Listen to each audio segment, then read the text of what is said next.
आवाज news, true voice. आदाब नाज़रीन, आवाज़ न्यूज़ चैनल पर आपको खुशामदीद। मेदक जिले SP DV Srinivas Rao IPS की हिदायत पर मेदक टाउन के पिल्ली कोटला इलाके में डबल बेडरूम मकानात में वसी कॉर्डन एंड सर्च ऑपरेशन किया गया। डीएसपी प्रसन्ना कुमार की क़यादत में 108 एहलकारों ने कार्रवाई करते हुए कागजात के बगैर 150 गाड़ियां जब्त की। पुलिस ने आवाम से अपील की कि मशकूक अफराद या मंशियात की सरगर्मियों की इत्तला फौरन दे और साइबर फ्रॉड से बचने के लिए होशियार रहें। మిమ్మల్ని ఇబ్బంది పెట్టాలనే ఉద్దేశం అయితే ఏమీ కాదు, మీతో కలిసి పని చేయాలి, మనకి ఉన్న ప్రాబ్లమ్స్ అన్ని కూడా మీతో కలిసి షేర్ చేసుకోవాలనే ఉద్దేశంతో ఈ ప్రోగ్రామ్ ఆర్గనైజ్ చేయడం జరుగుతుంది. మెయిన్ ముఖ్యంగా ఏంటంటే మనం చాలామంది మనందరం తెలుసు, ఈ కొత్తగా మన ఇళ్ళలో కిరాయిలకి ఇస్తుంటాం. ఇప్పుడు సాధారణంగా చాలామంది డబుల్ బెడ్రూమ్ ఫ్లాట్స్లో ఉండట్లేదు, వాళ్ళు ఇల్లు కిరాయికి ఇచ్చి హైదరాబాద్ దగ్గర ఉంటున్నారు. కొత్త వ్యక్తులు మన దగ్గరికి వస్తారు.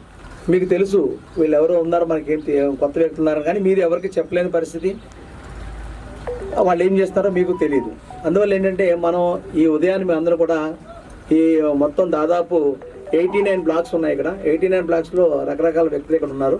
ఈ మొత్తం చుట్టూ గార్డెన్ చేసి మొత్తం ప్రతి ఇంటిని కూడా 8 పార్టీస్కి డివైడ్ అయ్యి సెర్చ్ చేయడం జరిగింది. ఈ సెర్చ్కి సంబంధించి మొత్తం ఇళ్లలో ఎవరెవరు వ్యక్తులు ఉన్నారని వాళ్ళ ఆధార్ కార్డు, వాళ్ళ వివరాలన్నీ తెలుసుకుని రైట్ పర్సన్స్ అక్కడ ఉన్నారా లేదంటే కొత్త వ్యక్తులు ఎవరైనా వచ్చి ఇక్కడ ఉంటున్నారా. ఎందుకంటే మనకి కొత్త వ్యక్తులు వస్తారు, మనకు తెలియదు, మంచి వాళ్ళుగా ఉంటారు, మనతో మధ్యనే ఉంటారు, కానీ బయటకు పోయి అఫెన్స్ లైక్ చేస్తుంటారు. అందువల్ల మీరు ఒకవేళ తెలిసినా వీళ్ళు అనుమానం వచ్చినా మీరు చెప్పలేని పరిస్థితి. మీ దగ్గరికి ఈరోజు మేము ఎందుకు వచ్చామంటే, మీ చుట్టుపక్కల ఏమైనా అనుమానాస్పద వ్యక్తులు ఉన్నా, ఏ వ్యక్తులైనా సరే మీరు మాకు ఇన్ఫార్మ్ చేయండి. మీరు చేస్తే దాని మీద యాక్ట్ చేసే అవకాశం ఉంటుంది. మీకు దగ్గరగా ఉండి మీ దగ్గర ఇన్ఫర్మేషన్ తెలుసుకోవాలని ఉద్దేశంతో ఈరోజు మీ దగ్గర రావడం జరిగింది. అదేవిధంగా ప్రతి ఇల్లు కూడా సెర్చ్ చేసి అనాథరైజ్డ్ పర్సన్స్ ఎవరు లేకుండా చూడడం కూడా జరిగింది. కొత్త వ్యక్తులు ఎవరైనా ఉన్నారా లేదా అనేది కూడా చేసాం.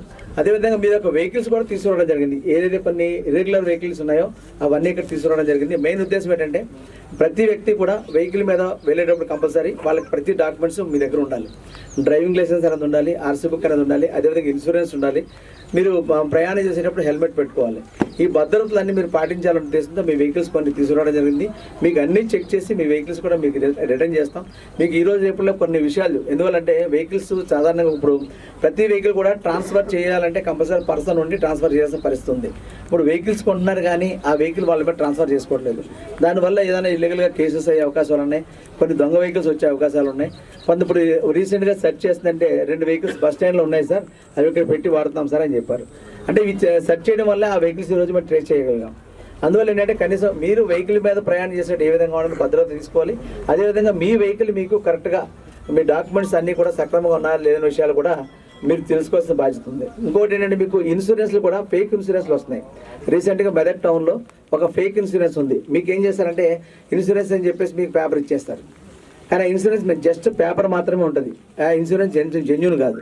మీకు ఏదైనా యాక్సిడెంట్ జరిగినా, ఏదైనా ప్రమాదం జరిగినా ఆ ఇన్సూరెన్స్ వెరిఫై చేస్తే కనుక ఆ ఇన్సూరెన్స్ ఫేక్ అని తెలుస్తుంది. అందువల్ల అటువంటి ఇన్సూరెన్స్లు కూడా ఏమైనా ఉన్నాయా లేదని కూడా మేము చెక్ చేస్తాం, మేము అవి కూడా చూస్తాం. అదేవిధంగా ఇటువంటి అవకాశం మీ అందరి ముందు మాకు దొరికింది కాబట్టి ఈరోజు మీకు కొన్ని విషయాలు కూడా షేర్ చేస్తున్నాం. మరీ ముఖ్యంగా మనకి ఏంటంటే, ఈ రోజు రేపులో మనకి పట్టి పీడిస్తున్న సమస్య ఏంటంటే డ్రగ్స్. ఈ యువత చాలా వరకు ఈ మత్తు పదార్థాలకు అలవాటు పడుతున్నారు. ముఖ్యంగా అందుబాటులో ఉండేది గాంజా చేసి అఫెన్స్లకు అలవాటు పడుతున్నారు. యువత అందరూ తెలుసుకోవాల్సింది ఏంటంటే, యువతే కాదు తల్లిదండ్రులు కూడా తెలుసుకోవాల్సింది, మనకు తెలియకుండా సిగరెట్లకు అలవాటు పడతారు, సిగరెట్ల తర్వాత గాంజా అలవాటు పడతారు. అందువల్ల ప్రతి ఒక్కరు కూడా ఇటువంటి ఏదైనా ఇల్లీగల్ యాక్టివిటీస్కి పిల్లలు అలవాటు పడితే కనుక వాళ్ళు దూరంగా పెట్టడానికి ప్రయత్నం చేయండి, వాళ్ళ యాక్టివిటీస్ని వాచ్ చేయడం చూడండి. మెయిన్ డ్రగ్స్ ఫ్రీ అనేది మనకి ఇంపార్టెంట్, మన స్లోగన్ అది. ప్రతి ఒక్కరు కూడా ఆ విధంగా మీరు ఏమైనా ఇష్యూస్ ఏమైనా ఉంటే, డ్రగ్స్ ఎవరైనా సప్లై చేస్తున్నా కానీ, గాంజా సప్లై చేస్తున్నా కానీ మనం చెప్పాలి. అదేవిధంగా ఎవరైనా యువత కనుక అలవాటు పడితే కనుక వాళ్ళకి కూడా చేస్తే వాళ్ళకి కౌన్సిలింగ్ చేస్తాం, వాళ్ళని డిఅడిక్షన్ సెంటర్ పంపిస్తాం, వాళ్ళకి కూడా చేపిస్తాం. నెక్స్ట్ తర్వాత సైబర్ అఫెన్సెస్, సైబర్ క్రైమ్స్ అనేది మనకు చాలా విపరీతంగా ఉన్నాయి. సైబర్ క్రైమ్స్ అని మీ అందరూ తెలుసు కదా, మన అకౌంట్లో ఉన్న పైసలు మనకు తెలియకుండా కూడా మనకి పిన్ నెంబర్ అడుగుతారు, మన డీటెయిల్స్ అడుగుతారు, అడిగి మన అకౌంట్లో ఉన్న పైసలన్నీ కూడా తీసుకెళ్ళిపోతారు. అదేవిధంగా ఇప్పుడు లేటెస్ట్గా ఏంటంటే మనకి ఆఫర్స్, మీకు ఆఫర్స్ ఉన్నాయని చెప్పడం. ప్రతి ఒక్కరి దగ్గర మన దగ్గర ఆండ్రాయిడ్ ఫోన్స్ ఉన్నాయి కదా, అందరి దగ్గర ఆండ్రాయిడ్ ఫోన్స్ ఉన్నాయి. మనకి ఏ లింక్